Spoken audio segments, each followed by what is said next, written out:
So I ghosted my boyfriend on New Year's Eve, and I have not spoken to him since. Before I get into this, I just want to say that me and my boyfriend, we have been together for a year. Well, almost a year, 11 months. A year on February 2nd, we will have been together. Okay? My boyfriend is also 34, grown man. He also is a homeowner, has a pretty good job, and also has a business that he's starting. So let's start there, right? So recently, I obviously, like you all have known, I've become unemployed. And I have not been able to find a job. I have put in like 30 applications a day. I've got nothing, like barely even an interview. I've gone on 2 interviews. So I've been literally struggling, and I no longer have the funds to afford these bills. Okay. Anyways, okay, I'm gonna keep it together for this. I'm not gonna get stressed out. I no longer have the funds to afford these bills. It's something so crazy about having hundreds of thousands of dollars one day and then the next day having nothing. But that's what's going on right now. And so I am vulnerable with my man, and I go, hey, I'm gonna need to like stay with you for a little while I get myself together. Like, I don't have anything on the rent. And so I'm gonna need to move with you while I get myself together. Mind you, I said he has his own house, his own 3-bedroom apartment in a nice neighborhood. He also has a best friend. His best friend lives with him, mind you, and has been living with him for however many years that he's like lived there, almost the whole time he's lived there. And so I'm like, if his best friend can live with him, why not his girlfriend, you know? So I'm like, hey, I need a place to stay. Which honestly, in hindsight, I should have even have to ask for that. He knew I was struggling. He should have said, hey, let me take something off of your plate. Like, come stay with me so that you can breathe and get this. If he really cared about me, he would have said that, but he didn't.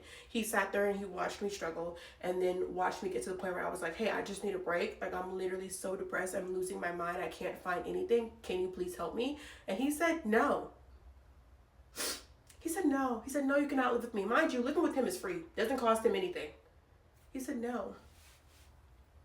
I can't live with him.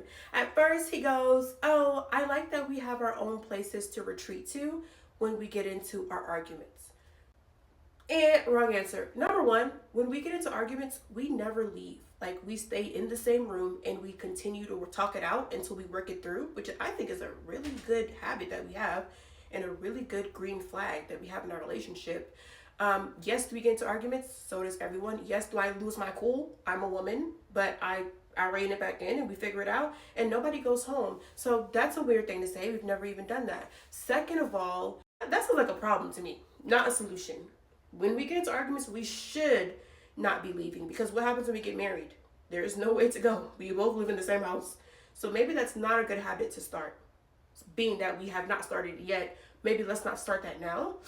On our very first date, I told him that I wanted to be engaged within a year. I said, after a year, I want to be engaged. He said that's plenty of enough time for someone to know whether or not they want to get married or not. This is what he said. We have talked about it, I shit you not, probably 10 times throughout this year. And never once did he say, I don't think this is going well enough for that to be a realistic goal anymore. Never once did he say, hey, like, let's pump the brakes. I don't think that we're doing that well for it to get to that. So I'm thinking we're doing well. We're on schedule. After a year or a year and a half, we'll probably get engaged. Then he goes, I don't think I want to live with someone again until I'm married to them, which is some new boundary that he literally just made up, because he's never said that the whole time we've been together. And I go, maybe it's not a good idea that you live with someone after you already got married to them, because what if you guys are not compatible to live together and you don't know that until after you're already married? Then what? That's really dumb, actually. And so I'm like, okay, that's a completely new thing. But granted, it's been a year. We set our goal for a year. Are we going to get married? And he goes, no, that was your goal. Since when was this my goal? It was my goal, but like, I thought we were in agreement, because you never said that we weren't in agreement.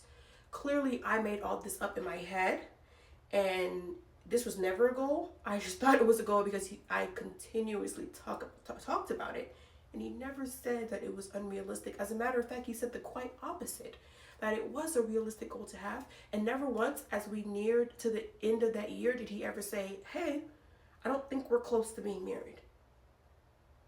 So imagine my surprise when he says, I don't think we're close to being married, we still have things to figure out, because a couple of nights ago I got super irritated at him and yelled at him and told him to leave my house. And apparently that's enough of a reason for him to be like, whoa, I don't want to marry her. All right. So yeah. And so I said, hey, I'm actually scared that I'm going to be homeless because I said, I'm actually thinking I'm going to be homeless because I don't have a job and these bills keep coming and I can't do it no more. I'm tapped out of resources. And I think I'm gonna end up, if you don't let me live with you, I'm gonna end up in my car, living in my car, something like being actually homeless. And he goes, well, plenty of millionaires have lived in their car before.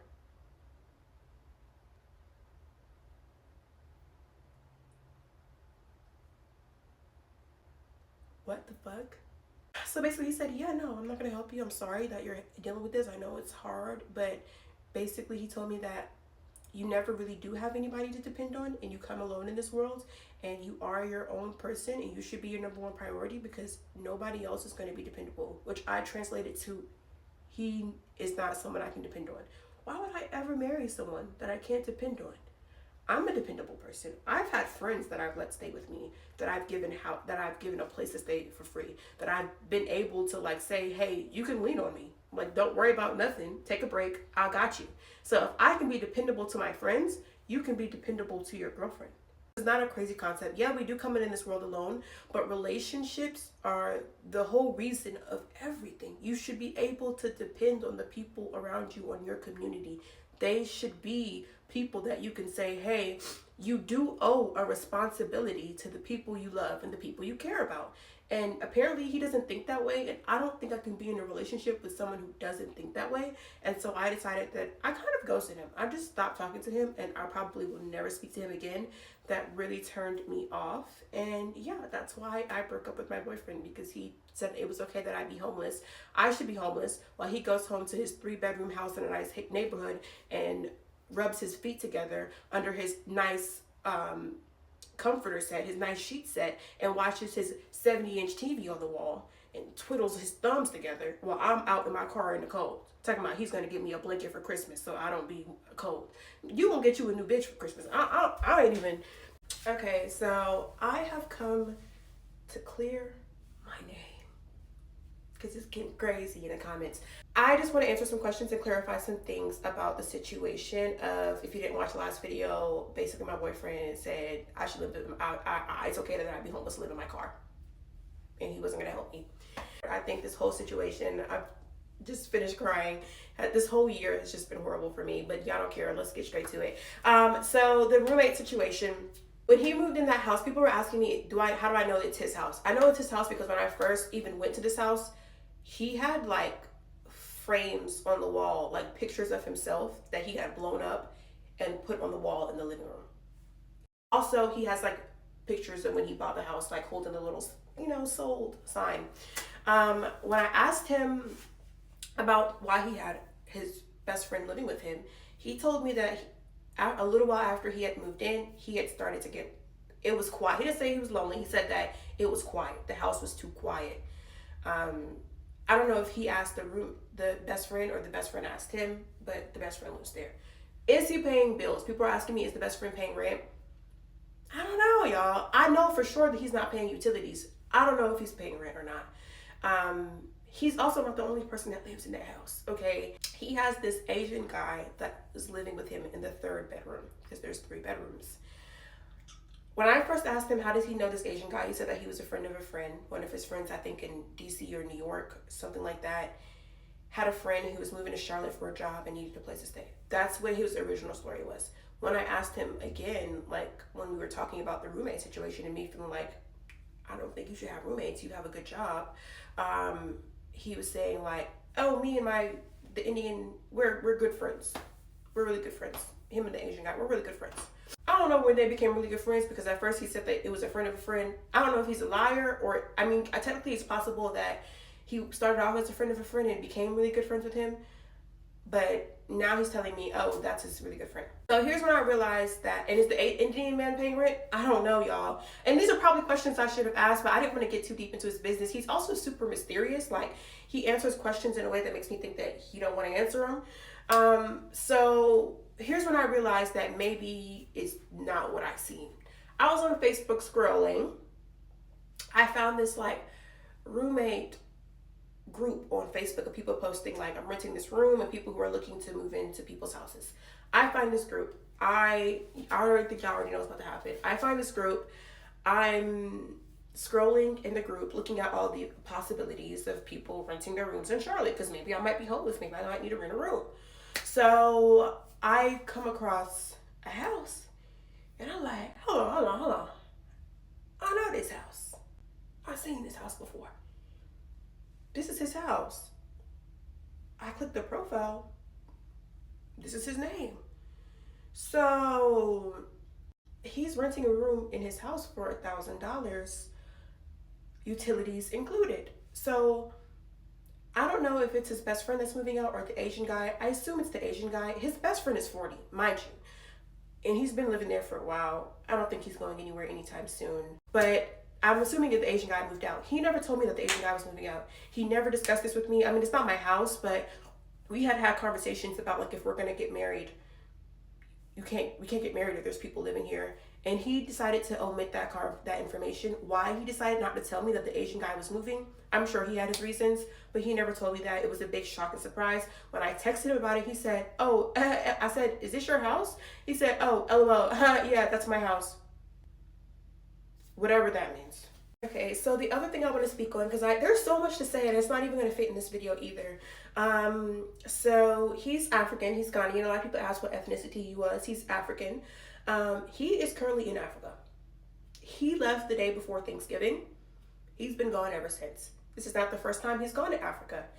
When I said he has an okay job, I meant he has a good job. He makes 6 figures at his job. He's highly educated. He also has a business that he's starting on the side. He's doing, I don't want to tell you too much information because I don't want y'all to know who he is because I don't know. And he's doing real estate. He's starting a real estate company in Ghana. He's there right now checking on the house that he's building to sell. He's building a house there to sell. He's gone to Ghana before.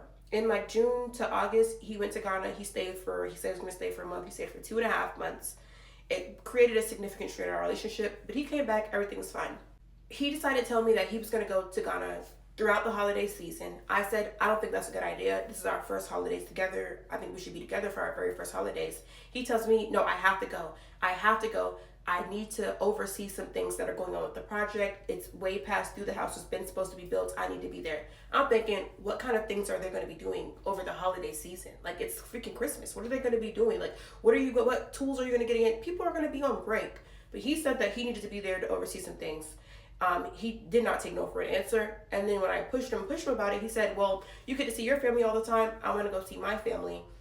Now it becomes less of, I'm going to check on the house and more of, I want to see my family for Christmas. What he's really doing there, I don't know. Do I think that maybe he has a secret family there because people keep asking me that? I don't know, man. I don't know the damn thing. I'm focused on the bills, okay? I need somebody to pay these bills. I'm not concerned about if he has secret families in Ghana. He said he would be back before New Year's. Clearly he's a liar, so he's not here. He's still not here. And I think that space, though, was what I needed to give me distance to be able to look at the relationship from a different point of view. Also, for the people that are asking me, why can't I just go live with my parents? My father is dead. He died to cancer when I was 12, and my mom is not really doing well. Also, I live in a completely different state than all my family lives in, and I don't even know if I have the funds to travel to a different state. When we had the conversation about me moving in and I told him that I needed to move in with him, I asked him, y'all. I know I said in the video, but I asked him, I said if it was okay, and that's why he gave me the response that no, it's not okay. He ended up saying we're not moving in until we're married, so if you're ready to get married, I'm ready to get married. Really, that's not the proposal of my dreams. I don't know if it's anybody else's proposal, and I don't know if he was serious or not, but to say oh, we got married because I was almost homeless is not the proposal of my dreams. It was very demeaning for him to just say that, oh, let's just get married then. Since you're ready to move in, let's just get married. That was very demeaning. I didn't appreciate that. I didn't like that. And I felt like that was the catalyst for me to say, even if you offered me a place to stay right now, I wouldn't even move in. Because now I feel like I've begged you for it. I don't want anything that I had to fight for. I don't want a man to do something for me because I begged him to do it. I want him to do something for me because he wants to do something for me. So if you don't have it in you, you're not my man. Maybe you're somebody else's man, but this isn't going to be for me. So thanks everybody for tuning in. Like, this is the highlight of my year because it's been horrible. It's been hard, but I thank everybody for saying nice things and backing me because I was starting to think that maybe I was the one in the wrong and that I had unrealistic goals. So thanks everybody for saying that I was not asking for too much and he should have been there for me. So this has been a really humbling experience for me. This year has been the year of humbling, 2024, and hopefully we don't do this again because baby, I ain't got the enemy to be fighting. And just because I feel like now I have to, because people keep asking me, like, is this a skit? Did you make this up? Now I feel like I have to show proof. The conversation that I posted in the first original story time was mostly done over the phone. But let me show you the text message that he sent me when the first message I sent him saying, can we move in together? So this is the original text message of me saying, like, I guess I cut off the part where I asked him, but me being like, hey, like, I need to move with you, unless you don't want me. I tried to be like, I tried to be respectful. I said, unless you don't want me there, like, I'll respect your boundaries. And he said, I doubt that's a good idea right now. We all have our personal space to go to when there are issues. Like I said in the original video, I prefer it that way. And then I was basically like, well, then maybe we should just start seeing other people. Because, like, at this point, I'm like, this is literally, y'all, I swear to God, I was blindsided. I literally did not think that he would say that. This is basically when he told me that the deadline that I set was self-appointed. And yeah, it was originally my idea. But like I said, I thought we had come to an agreement that we were both going to do that. This is where he admits that he agreed. He says my deadline was self-appointed, but then he says right here, I agreed that you would know my decision by then. So was it really so self-appointed if we both agreed on it? No, I don't think so. But, you know, man math, apparently. So yeah, I just feel like I have to post that because people are asking me, am I making this up for clout? No. I wish I was. I really wish I was. I'm not going to post all the messages because that's our private messages between each other. And I don't hate him, so I'm not going to post his messages. But yeah. Because she's an adult woman with a child and she's irresponsible. It's just that simple. See, I did my research. First off, the way she told this story, she was telling it as if he's the bad guy, but she really was using him as a financial plan. Because in order to get evicted, that's not an overnight process. It takes time, so she already knew about it. The duration of their relationship, she says, was 11 months, but he was also out the country a few of them times for a long period of time. So you really don't know this man to be trying to impose on him.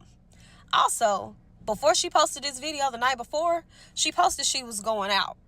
Now, she's on the internet telling everybody else the story about how he's such a bad guy, but she didn't mention anything that was said to those people that she went out with to go kick it with, which is her resources, her tools, her community. If she wanted assistance, she has ways of getting assistance. She's a TikTok creator. I'm a TikTok creator. I know what TikTok can pay you. I also know, based off of that and her getting ready to be evicted, she is not managing her money well. You cannot teach a person who does not want to be motivated by their own circumstance. They have to learn it on their own. If her child did not motivate her, a man definitely ain't going to be able to do anything but enable her behavior. That's crazy, right? He got a whole house, multiple rooms, and roommates, but couldn't make space for his girl. She might have had her flaws, but his heart was clearly somewhere else. Y'all let me know in the comments. Was she expecting too much? Or was he never serious about her from the start? Don't forget to like, comment, and hit that subscribe button. We almost at 100,000 subs. Let's get it. I will see you in the next one.